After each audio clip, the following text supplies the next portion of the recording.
Well, we'll go ahead and get started. I know we have a few people that we're just waiting for, but we're going to go ahead and get started with Shannon anyway, so everything will work out. First of all, I just wanted to say thank you for joining our virtual eSight series. We're really excited to have everyone here and join us. We have some wonderful panelists with us today from some of the most innovative names in assistive technology, mixed reality, AR, and VR. So we have Shannon Craig from eSight. Shannon is a full stack marketing leader with more than 25 years of experience. She joined eSight in February this year as the Senior Director of Marketing to help elevate the brand as it enters its next stage of growth. We also have Nick from ThirdEye Gen. Nick is the founder and CEO of ThirdEye, and they're a leader in augmented and mixed reality for the enterprise, providing an all-in-one solution for all industries. Nick created and founded ThirdEye in 2016, which has grown rapidly since. And then lastly, we have Inan. Still waiting for him to join if he's not here already, but he'll be going third, so have some time for him. Inan leads all ID design and UI UX for all products at Pico globally. Prior to joining Pico, he was the Sony PlayStation ID design lead for North America. So how we're going to do this is I'm going to turn it over to our panelists to discuss their companies and how they're helping during the COVID-19 pandemic. We're going to allow 5 minutes for questions after each discussion. You'll see there's a Q&A button right down here. Feel free to chat questions as they come through, and then I'll read those aloud after each panelist presents. So Shannon, I will let you get started and tell us more about eSight and how you've shifted over these last few weeks. Sounds great. Thank you for having me. I'm going to share my screen. Just give me one moment.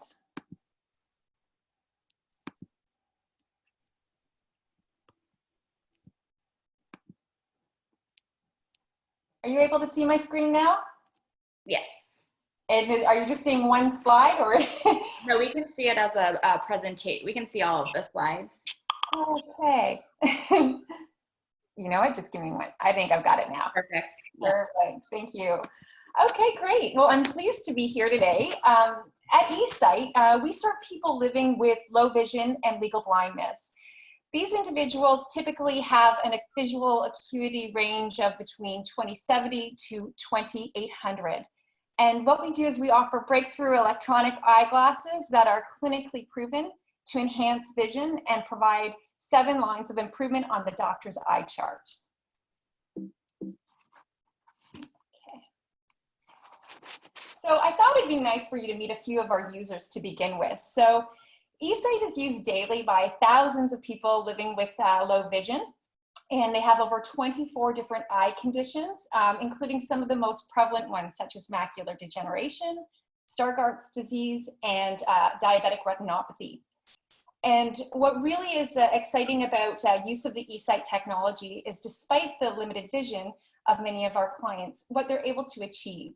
So we have many clients like Jesse who are advancing in school, others like Yvonne who have returned to work and do all of the things that most sighted people take for granted, and others like Gary, whose most precious moment I think was seeing the face of his loved ones and his wife, but as well resuming his hobbies. And so, you know, really at eSight, when we think about what our vision is and what we're trying to accomplish, we're absolutely focused on sight. But more than sight, it's about total quality of life for people living with visual impairment. And this vision really dates back to our founder. So eSight was founded by Conrad Lewis. He is a gentleman with 2 sisters that live with legal blindness. They both have Stargardt's disease, and he saw firsthand, you know, some of the challenges and barriers that they faced in the world living with low vision. And so for 30 years, he experimented. He was intent on building a solution that would not just allow them to see, but actually experience the world without barriers. As an electrical engineer, after 30 years, it was an extremely proud accomplishment to launch the first eSight device in 2013. Today, we offer eSight 3, and it continues to be a standout in the marketplace. And what really sets it apart is mobility. So, you know, eSight 3 is designed to move seamlessly with a wearer throughout their life and throughout their day. So basically, they can use it when they're sitting and they're reading, they're watching TV, they're on their computer. But on top of that, they can stand up and go walk around. They can go to chop vegetables in the kitchen. They can commute to work and do all of the things that we as sighted people often take for granted. And some of the unique things that makes this unique to eSight are things like our device is designed to ensure that we don't block the peripheral vision of a low vision person. So the majority do have remaining peripheral vision, and it's really important because they know how to use it so well. And so the device ensures that they maintain that mobility and natural peripheral vision. It also provides a unique patented bioptic tilt so that when they're greeting somebody and want to connect personally, they can just shift the glasses up. Or if they're navigating a new environment and that is preferable, then they can shift it up, and then they just shift it back down when they want to see enhanced vision. And what's happening there is that we have the camera and software algorithms working together to project an image that maximizes the amount of information sent to the brain. So this is the device in market, but here today I'm really excited to be talking to you about some of the things that we've done with the launch since responding to COVID-19. So, to begin, I think it's important just to take a moment to just think about our low vision community a little bit. This is a community that has really complex challenges. COVID-19 is difficult for all of us, but it's particularly difficult for low vision people to social distance. So if you just think for a moment of being low vision and going to the grocery store. So first off, you have to get to the grocery store. And so many people that are low vision actually rely more heavily on public transportation. Then you have to maintain 6 feet of distance. And that's truly a very difficult task, whether you're on your public transportation or in the shopping store, when you're working with low vision. Then you have to get your items once you're in the shopping store. And the first thing, one of the key ways of navigating and finding items is through touch. So clearly something that's unsafe. And while many people have, with low vision have support networks that help them, many of the regular support networks aren't actually able to help them right now because they too are social distancing. So when COVID-19 struck, we knew that our community faced extreme challenges. We wanted to get that message out, but more importantly, we wanted to provide a community forum where eSight wearers and non-wearers alike could connect. We wanted to provide a community for them. And so we launched eSight Together. And really, eSight Together is this amazing resource. It's a website that provides the latest information in an accessible format in terms of how to stay safe during COVID-19. But on top of it, it provides all kinds of activities and accessible apps for entertainment and education that are suitable for use with low vision. So there's this whole set of resources. But more than the resources, eSight Together is really meant as a time to connect. So we have been doing a number of coffee chats. And, we started this off and we just invited people to come and chat. And, really in the back of our minds, our hope was that the community would really get involved and pick this up. And that's really, here's a few of the highlights, I'd say, in terms of what's happened within this community that didn't exist before COVID-19. So we have many regulars that have come on and shared incredibly touching stories and incredible insights and really helped others in the low vision community navigate this time of COVID-19 and beyond. But what's been also really exciting is week 2, we had community members starting to step up and say, I'll lead a chat. And so we've had community members, do chats on social distancing with kids, how to get involved in podcasts, what are great podcasts to listen to, as well as music production sessions and more. Last week, we had a really exciting session whereby the larger community involved in low vision really came together. So we had pretty much a 50-50 split between doctors that are low vision specialists and patients. And really, we're joined by an esteemed doctor to talk about vision care and social distancing. And the session was just incredibly valuable for all as the doctor presented new ways for how to do visual acuity testing remotely. And so really critical work during this time. And then one of the other things that we're really excited about is that beyond our community members of eSight wearers and non-wearers and low vision members, what we've really seen is some low vision influencers ready to join that have fantastic content and great ideas.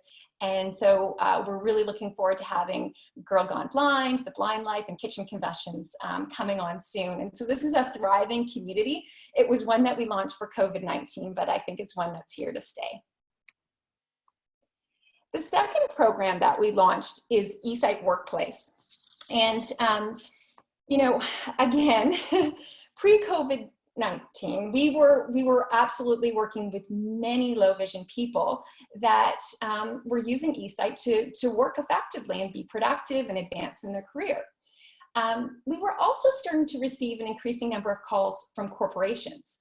And then when COVID-19 launched, we knew this was a time we really had to upstep our game. We know that over the last 10 years, there's been a lot of progress in terms of progressive corporations really starting to develop more inclusive environments for people living with low vision. And we knew that some of those jobs would be at risk because the solutions that many corporations have in place are multifaceted solutions that really can only be used in the office. They involve various types of devices as well as special software that you use in the office. And so we knew that we had a solution that could allow employees that are low vision to quickly become productive working remotely or in the office, so an all-in-one solution. And so we launched this right away and really started to focus on outreaching to progressive corporations. And one of the things that we really learned that corporations love so much about this is that, you know, many of the employees are working at a computer all day, and here what the eSight allows you to do is to actually connect your device to your computer so that you can see your computer screen right on your eSight eyewear. And the user can then freeze, zoom, and control what they're seeing right in the eyewear. So really allowing them to maximize their vision and work productively. But what made this all possible is that we have really a COVID-19 compliant process whereby we are able to deploy an eSight device to the employee's home. We are then able to support them through one-on-one online training, which is performed by our coaches who are also eSight wearers. And then we continue to do remote, Zoom and online support as needed for ongoing training and device management. So it's just a fantastic program, and we've been thrilled at how well it's been received in the market. So those are the two programs that we've launched during COVID-19.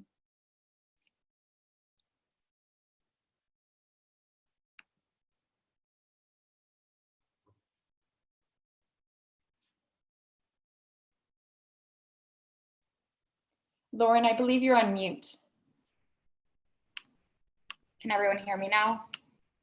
Perfect. All right, well, thank you so much for presenting that, Shannon. That was really great information. So now we'll open it up for some questions here. We have about 5 minutes till we move on. But I think our first question is, what has the response been like with eSight together from the community? You said a lot of people have been wanting to host. So overall, it sounds like it's just been really great feedback from your users. It's been fantastic, actually. And I think one of the things, obviously seeing eSight together, community members stepping up and being participating, as we've gone on, it's been wonderful to see fewer eSight wearers, people that they already knew their coaches and loved their coach already. Seeing people that are just from the low vision community and maybe don't have a lot of knowledge of eSight joining us. That was what we wanted to do. We'd love to serve the broader community. But on top of that, having doctors join us and influencers, it's just something special is going on in this forum. Right. And then we have another question. How long did it take to develop the workplace program? It seems like it might be a quick turnaround since COVID-19 happened, or was it something that you guys had been working on before the pandemic hit? So I will, we hadn't formalized it as a program. So, we were so focused on reaching the low vision community and the strategies that we could employ in that regard, that, we hadn't exactly said, let's put together a team dedicated to working with corporations. We had been doing some social responsibility programs with Dell and other people, but we really didn't have this tight team working on this particular program. But we had all the pieces of it. We were already talking, corporations were starting to call us. And so that was the one trigger, but as well, we were working with wearers that were using it in the workplace extensively. And so we knew we had something, and it was just really about repositioning how certain people were working to support this program, as well as looking at a couple of small tweaks to better support corporations. That's great, because it actually goes into the next question that we just received is, what type of responses are you seeing from companies now? Okay, so it's room. Mm-hmm.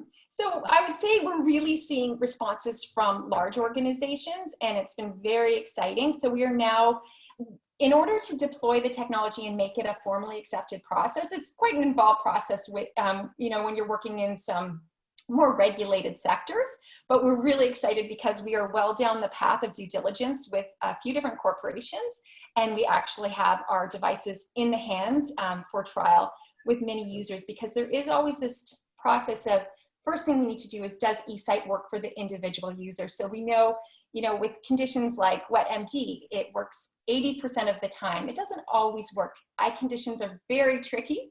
And so we always start with that qualification process. And so, but we're having successful trials like that, and we're advancing on the due diligence with a few different corporations at this time.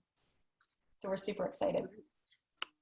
All right. Well, I think that was very helpful, and you answered our questions. So thank you so much for presenting that.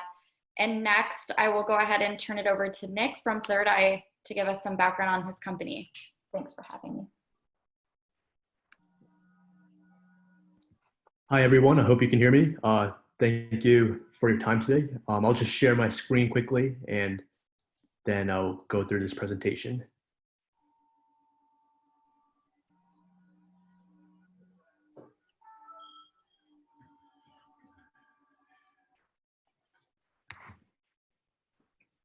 Cool. So can everyone see the screen? Yes, we can see it. Awesome. So today, I just wanted to talk about some of the work that ThirdEye has been doing to help in this current COVID crisis, especially using augmented reality for telehealth and especially for first responders and EMS. So ThirdEye, we've been working in the augmented reality industry for a while with a wide range of clients in different industries. And over the past few months, we really switched our focus to telehealth and the EMS areas, because that's where we saw a lot of use cases for AR. So just as a brief background, augmented reality enables a user to have digital information placed live in their field of view. And what this enables the user, the person wearing the glasses do is they can wear the glasses and they can stream their live field of view to a remote expert. So for example, an EMS worker or a first responder could be in the field, and they could sorry, 1 second. My webcam's having some issues. So they could be in the field and they could be streaming their live field of view to a remote expert and having that live video conferencing. And this enables a person wearing the glasses to be able to stream their live field of view and have this live hands-free experience with a remote doctor. So we've been working with a few hospitals and EMS squads around the world, and that's especially in the US, and that's where we're seeing a strong use case for AR.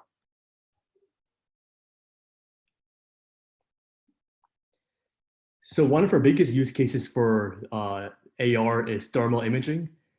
This is where a user can wear the glasses and be able to get a thermal scan of someone they're looking at. So instead of having to actually be next to the patient and having to physically touch them, they could wear these glasses with a thermal sensor attached and be able to get a thermal scan of the patient. And this is something where they could be standing 5 to 10 meters away and be able to get a pretty accurate thermal reading of the patient.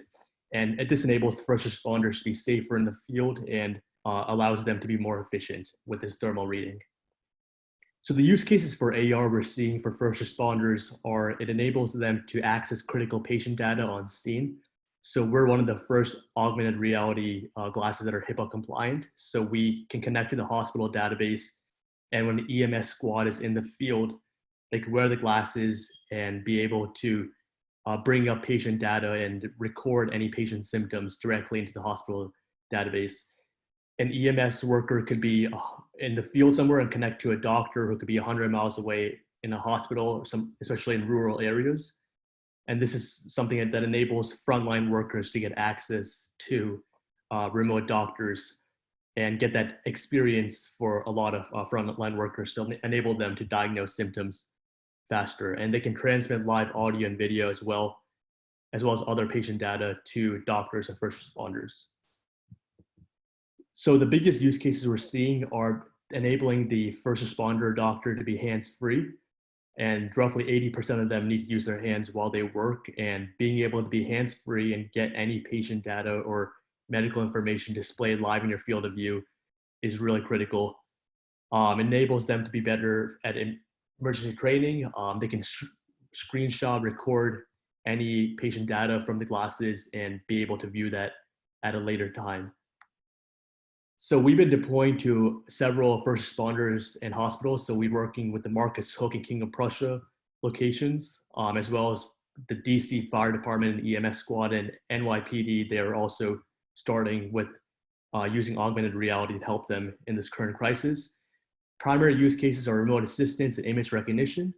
And we're primarily deploying our glasses and this telehealth app. And we actually have a short video, which we can quickly show you. 1 second.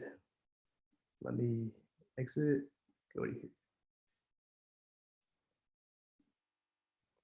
So this is just a short ABC News information about some of the use cases we're doing, and it will help provide some more information.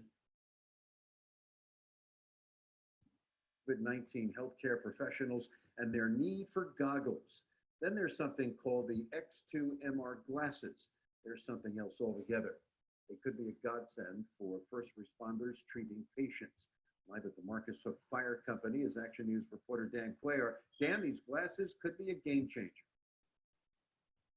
They could very well be, Jim. For the first time, a Princeton company, ThirdEye Gen, is offering military-grade technology to first responders that they hope will save lives during this pandemic. They are called the X2MR glasses. What these glasses are essentially is a phone on your face. The glasses developed by ThirdEye Gen have a thermal sensor, which allows a paramedic to take a patient's temperature without ever touching them. And they send real-time audio and video back to the hospital. And a doctor located 100 miles away could see exactly what the medic sees live from the camera point of view of the glasses. So the medic is hands-free. They can still be helping out the patient. The glasses can show multiple screens with face recognition technology that can link to a patient's medical history within seconds. This is something we feel can help save some people's lives and also improve efficiency and things like that. This is about protecting the men and women who are on the very front line. Under a pilot program spearheaded by former Congressman and Fire Chief Kurt Weldon, Marcus Hook and Trainers Fire Departments, as well as Upper Merion, will be the first in the country to have access to the glasses. What you're doing is you're giving a new level of protection for that person on the front line. Awesome, very awesome. We can't be more happier to be part of this new step of technology. 8 pairs of the $1,800 glasses are being paid for by... So that's just some brief background about one of the use cases for Marcus Hook, and we're trying to deploy that nationwide right now. And some of the questions we received from first responders are, is it HIPAA compliant? That's probably the most important question, which we are HIPAA compliant, level 3 compliance. And then being able to have one glasses and the software running on the glasses and customizing it for different use cases. So for example, some EMS squads want to now connect to their LifePak 15 cardio EKG machines. So that's something we're working on to help adapt to these first responders. IP rating, to be able to use these outdoors, that's critical. And lastly, cleaning, because if they're working with COVID patients, they need to be able to clean the glasses really thoroughly. And that's something we're working with really specific electronic accessories to help clean the glasses. The ROI is tremendous for especially hospitals where they don't need to send a doctor out in the field. They can have the first responder do it. And that's some of the other use cases where it's not only helping for the safety aspect, but it's also helping for the ROI aspect as well. So yeah, I think in summary, we're just trying to help use augmented reality to help protect first responders in this current situation. And the feedback we're getting has been really tremendous so far. So we're just trying to keep on listening to their feedback and incorporating it and making it more useful for them. Awesome. So I think that was the presentation. So if anyone has any questions, happy to answer them. Awesome. Thank you so much, Nick. So we're going to go on to some questions now. And some questions that we have received here is, what has the feedback been like with the fire department that you're working with? So that's a good question. So the feedback has been largely positive in terms of, one really important thing is before using augmented reality, they were either using phones, tablets, or manuals, but by using AR, it enables them to be hands-free. So they don't need to repeatedly touch the glasses, and they also can use their hands to actually help the patient and do other work. So being hands-free is really critical for first responders. And we're using it for telehealth. So that's something that is really helpful for them, especially if they need help diagnosing a patient on site. They can immediately connect to a doctor. But we're also listening to their feedback. So some of the other accessories they want integrated, we're working on that right now. So we have a really close relationship with them, and we're trying to make it as good of an experience as possible. Awesome. And then let's see the other questions that we have here.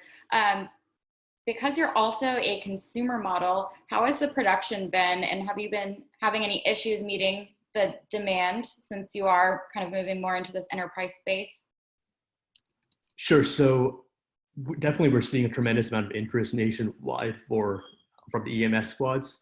And we're working closely with their manufacturer, and thankfully they're not based, they're based worldwide. So they have manufacturing areas worldwide. So we've been able to address the demand pretty well, but it's definitely been a challenge and something we're working closely with our manufacturer to get back up to speed about.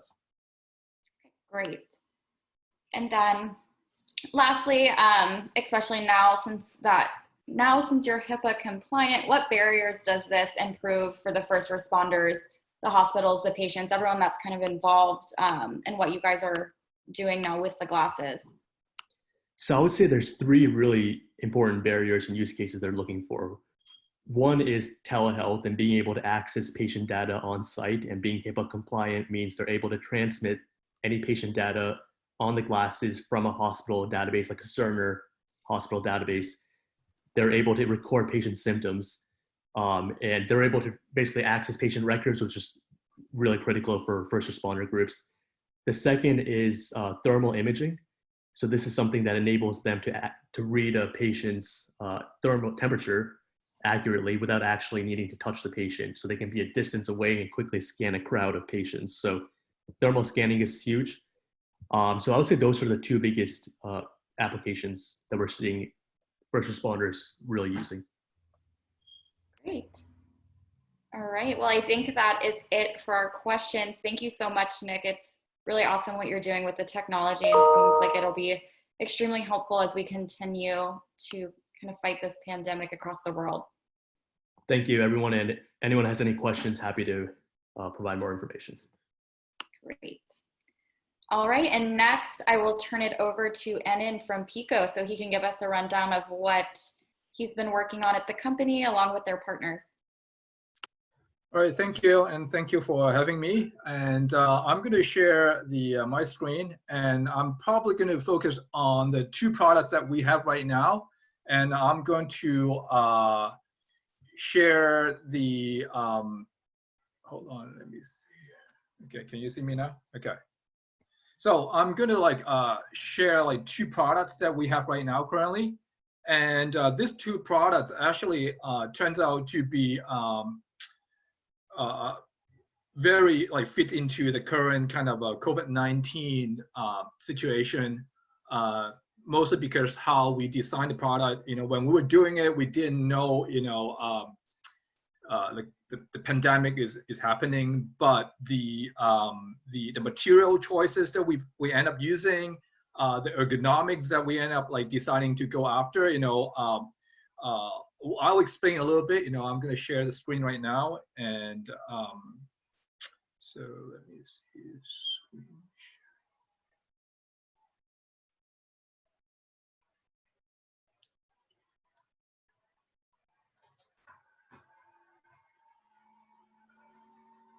Can you see it? Yes, we can see. Okay, so so this is the let me see, go through this. Okay, I'm gonna go through really quick about the the general idea of this headset. This is a 6-stop VR headset. So with a 6-stop also hand-free tether-free controller. So so also we have this like built-in with eye tracking. And I'll explain a little bit further why all this can matter right now, especially in the area of telehealth and also remote training area. And we also have the eye tracking. With that, we have the Fourier rendering. Obviously, we can also do a lot of the gaze tracking, more analytic kind of a study for user behavior. And this is like the side view of the product. We put the battery at the back, so the weight distribution of the product is a lot better. For patients or people who want to wear for a longer duration of time, it's going to be more comfortable. And so I'm going to go back to this slide right here, where the controller. So I want to talk a little bit about the controller technology that we're using. We're using magnetic field as tracking. This has it turns out to have a very good advantage over telehealth because you can imagine if someone tried to do some kind of therapeutic kind of exercise when patients need to reach, maybe behind their back for duration of time for stretching. And because of the magnetic field kind of tracking technology, the so-called the tracking area, is a lot larger. Is compared to a vision base where it's always limited by the field of view. So anytime when the controller is outside the field of view, you lose the tracking. And so for that reason, we do attract a lot of kind of a telehealth, especially right now. One of the partners that we're working very closely with is XR Health. We partner with them, and we have this kind of telehealth kit that we just announced together. And so with this, so we are more like a platform provider. We're working with solutions provider such as XR Health and other telehealth company. And one of the advantage with Pico, we also is not only we work with them on the hardware side, also on the software side. We provide a low level access to them, and so that they can build their own solution, build out their own like a platform using our hardware as well. So I also want to talk a little bit about the choice of material that we use. So as you can see, I don't know if you can see my cursor on the slide, the iPad, the top strap, and everything is all PU material, which means is really easy to clean and wipeable. We don't have any fabric or anything on the product. So again, with situation right now, it is from the hygiene perspective, we are with our material, choice of material, is just much easier to clean. The iPad right here, the inside will have like both sides are PU material. So the next product, which is our the G2 Enterprise 4K. This is like a lower end product with like a 3-dot headset. But we also, you can see all the material that we have is all either silicone based and PU material. Again, is designed for easy to clean. And this version that we also have a camera in the front. For for simple hand gesture, for a lot of kind of a user input kind of solution. So again, so this is a side view of the product. Again, as you can see, the battery is the back, so the weight distribution is better for longer usage. And so, yeah, this is kind of the overall products that during this time, we end up working with a lot of the telehealth companies as well as remote learning. Yeah, so that's my presentation. I'm open for any questions. Yeah. Sorry, I was just getting off mute. All right, let's take a look at some of the questions that we have here. All right, so I know Pico has a lot of partners and you guys are working with a lot of companies. What sets Pico apart from the other VR headsets that are on the market? Yeah, so I think the level that we work with our partner is a little bit different than most of the maybe competitors or VR companies. We have a slightly different focus. We really focus into enterprise businesses. So if partners want to work with us on the low level, software platform, we are willing to work with them. For example, they're like kiosk mode. They can get into it. Even they can have their own custom ROM for the entire software stack. So that if they want to build out their own kind of, a lot of times the customer that we're working with require a lot of security, and I think security is the main thing that we is number one priority in Pico, and so we are willing to work with them, making sure that their system is safe, on our hardware. So I think, and also, as you can see, a lot of partners, they also want to maybe modify some of the hardware as well, to fit into their own business kind of criteria. So working with Pico, we're able to also provide that kind of services. Yeah. Right. Yeah, and security is such a big issue and hot topic now. So if your customers feel safe, that's definitely what's most important, that they know that Pico's secure platform. Another question that we have here is, what applications or use cases are most popular or more popular right now in light of COVID-19? Well, from the, at least from the customer that we have been encountering for the past few months, those are telehealth, remote training, remote recovery. It's kind of a telehealth and telecare type of, not quite into the recovery medicine area yet, but it's more about doing maybe exercise, doing some kind of therapeutic using VR. So it seems like a lot of those kind of quote unquote remote training and kind of customers are getting more popular, especially during this time. Definitely, that definitely makes sense, and it should be interesting to see how everything changes and the new normal is once we get into the future. I know VR will play a huge role, like you said, in remote training.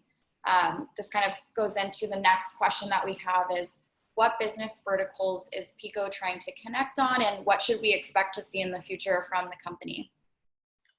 I think we definitely see a niche in terms of enterprise in VR or mixed reality area. There's a lot of, I think, a potential in this area. I think we'll see Pico continue to put a lot of focus and efforts to work with all the enterprise partners out there, whether it's software, hardware, that's our goal, to work with them, in the enterprise area. Yeah. Right. All right. Unless anyone has any other questions, I think those were that we answered them all as at the moment. Of course, if anyone has any other questions for us that we didn't get to touch on during this webinar, feel free to reach out to us. But we definitely want to thank you all for joining us and thank all of our panelists. I know the world of virtual reality, mixed reality, assistive technologies is exciting and constantly changing, especially while we face this pandemic. So it was wonderful to have you all on, and we really appreciate it. Thanks for having All us. right, thank you. All right, thank you so much, everyone. Bye.